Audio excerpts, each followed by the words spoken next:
Maintenant, on part sur 2 et 3 en même temps, c'est-à-dire qu'on va regarder le plus petit n qui vérifie P2021 et dans la foulée, on regardera tous les n vont venir. Je fais un petit résumé de ce qu'on a vu, un petit résumé visuel maintenant. Il existe un entier, ce qu'on veut, et on a vu que c'était une condition nécessaire et suffisante, c'est qu'il existe un entier entre f1 de b et f2 de b. D'accord? Donc on part d'un entier positif, petit b, et on veut qu'il existe un entier entre ces deux nombres. D'accord? Voilà. Et dans ce cas-là, si cet entier, je l'appelle C, le n cherché, qui va vérifier P 2021, ce sera B2 plus C. Voilà. Okay. Et en fait, vous allez avoir une bijection. À chaque fois que vous avez un BC, un couple BC dans l'entier, alors vous avez n, là c'est B2 plus C, et quand vous avez n, vous savez que B, il est unique parce que c'est l'unique B tel que n est compris entre B2 et B plus 1 carré, et ensuite vous récupérez C en faisant n moins B2. Voilà. Visuellement, regardez, on veut, ici vous avez la variable B, d'accord? Vous avez les deux droites, donc on regarde ça comme fonction de B, E1 et E2, je vous rappelle que E1 c'est 0,2021 et E2 0,2022. Donc on va avoir deux droites. Là, c'est la droite qui correspond à F1, donc je vais l'appeler D1. Celle-là, elle correspond à F2, D2. Bon, oui, E2. Alors là, c'est pas à l'échelle, c'est n'importe quoi comme échelle. Donc ici, E2 au carré est légèrement plus grand, donc ici, E2 au carré est là. E1 carré sur cet axe, E1 carré est là. D'accord? Il y a vraiment une différence infime. La pente ici c'est E1, elle est plus petite que la pente là, d'accord? Donc tout va être une question de pente dans cette histoire. L'intersection des deux droites, vous vous doutez bien que ça va être dans ce deuxième quart, là à gauche, là ici, mais vous pouvez le vérifier. Bon. Et puis maintenant, qu'est-ce qu'on a dit? On cherchait des entiers, des nombres entiers, donc c'est-à-dire que ici vous avez B qui est entier, et on cherche les C entiers entre les deux. Voilà. Donc ça revient à chercher des points entiers, c'est-à-dire des points de Z2, à l'intérieur d'un cône, d'accord? Alors c'est plutôt peut-être un cône un peu tronqué, là, comme ça, voilà. Mais disons que si on les a tous, après c'est bon. Donc cherchons les points entiers dans un cône, à l'intérieur d'un cône. Voilà.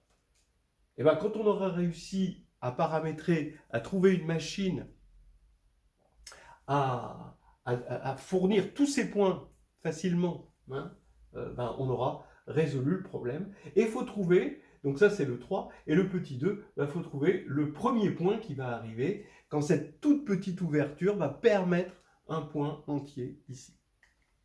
Alors, regardez, ici, l'idée, c'est que les pentes qu'il va y avoir là, vous voyez, entre les points entiers, donc ça va être des rationnels, ok? Ces pentes sont comprises entre ça et entre cette pente-là et cette pente-là, d'accord? Bon, voilà l'idée intuitive.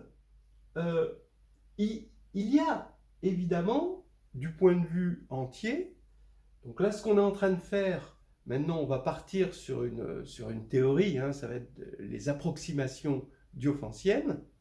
On avait vu quelques équations diophantiennes, mais là c'est pas c'est des équations diophantiennes, mais on veut des presque entiers en quelque sorte, on veut des éléments qui se rapprochent le plus possible d'entiers. Donc on va dire c'est des approximations diophantiennes.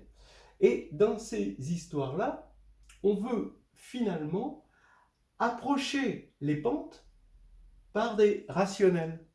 Alors vous allez me dire, les pentes c'est des décimaux. Donc c'est ça et ça. Bon, voilà les pentes.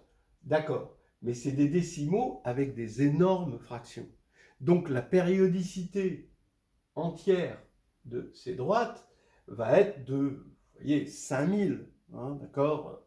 Bon, alors ce n'est pas une périodicité sérieuse. Entre B et B plus 5000, il va se passer des tas de choses qui vont nous échapper avant que ça démarre. On a vu dans le petit 1 que ça démarrait bien à partir de 5000. Mais bon, voilà, quoi.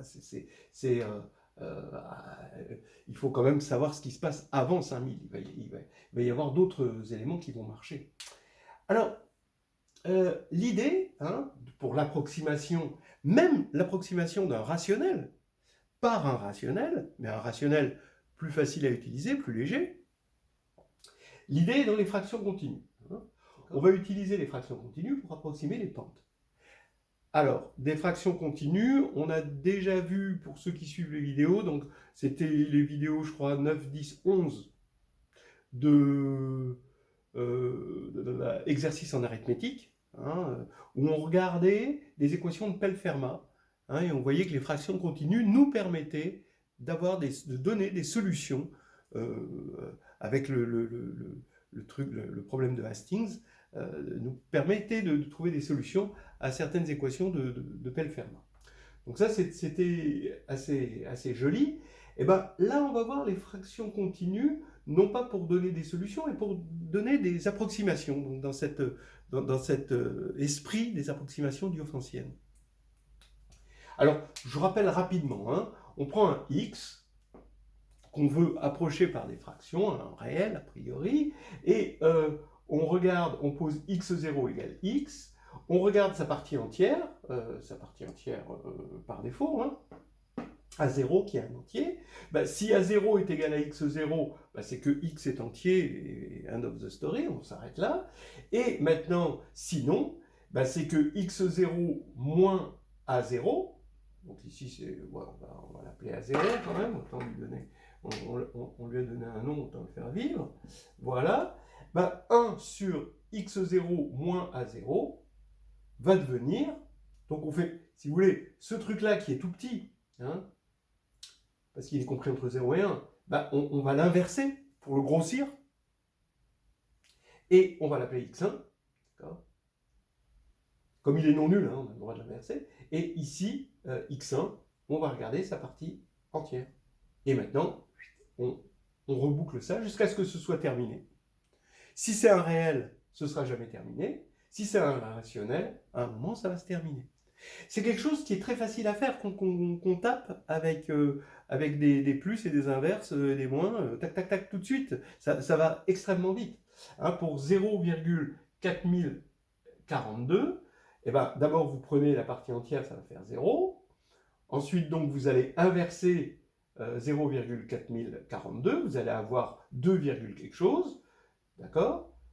Donc maintenant, vous prenez le juste virgule quelque chose, vous enlevez le 2, d'accord? Vous faites ça moins 2. Et là, vous allez obtenir encore 2, quelque chose. Vous allez, le virgule quelque chose, vous allez l'inverser, et vous allez avoir 9, quelque chose.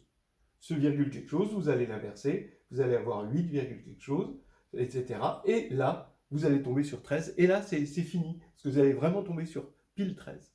Ça veut dire quoi? Ça veut dire que 0,4042, d'accord? Donc ça s'arrête parce que c'est un rationnel, hein, et ça veut dire que 0,4042, c'est, bon, 0, bon, d'accord, hein, 0 on ne voit pas, mais 0 plus 1 sur 2, voilà le 2, plus 1 sur 2, plus 1 sur 9, plus 1 sur 8, plus 1 sur 13. Et si lui est égal à ça, eh ben, on va avoir des approximations optimales de lui par des fractions. Qu'est-ce que j'appelle optimale? C'est-à-dire que le dénominateur sera optimale, sera minimale pour l'approximation donnée. Donc dans un premier temps, vous allez avoir 1,5, c'est pas mal comme approximation de ça. Mais dans un deuxième temps, vous allez barrer, vous allez avoir 1 sur 2m, vous faites le calcul, ça fait 2/5. D'accord?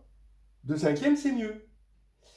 1,5, c'était par excès, et 2/5, c'est 0,4, c'est par défaut.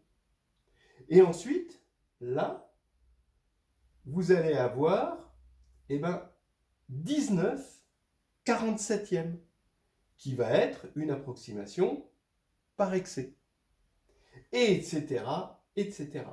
Mais déjà, avec 2/5 comme approximation par défaut et 19/47 comme approximation par excès, ça va largement nous suffire pour résoudre le problème.